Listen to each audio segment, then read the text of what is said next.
আলাইকুম। অর্থনৈতিক শুমারি 2023-এ আমরা যারা লিস্টিং কার্যক্রমের সঙ্গে যুক্ত আছি সকলের উদ্দেশ্যে একটি ভিডিও তৈরি করছি। আজকে আমাদের জোনাল অফিসার একটি নির্দেশনা দিয়েছে, হয়তো আপনাদের অনেকেই জানেন, কিন্তু যারা জানেন না তাদের উদ্দেশ্যে আমি ভিডিওটি তৈরি করেছি।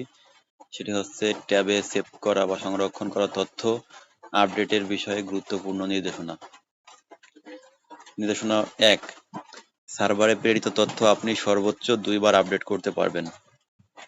2 নম্বর পয়েন্ট, যেদিন তথ্য সংগ্রহ করেছেন ঠিক সেই দিন ব্যতীত অন্য কোনো দিন তথ্য আপডেট করতে পারবেন না।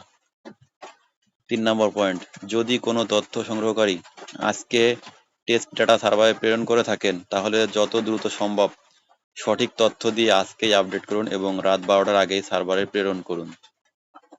সকলে বিষয়গুলো মেনে চলুন। কারো কোনো কিছু জানার থাকলে কমেন্ট করুন, ইনশাআল্লাহ উত্তর দেওয়ার চেষ্টা করব।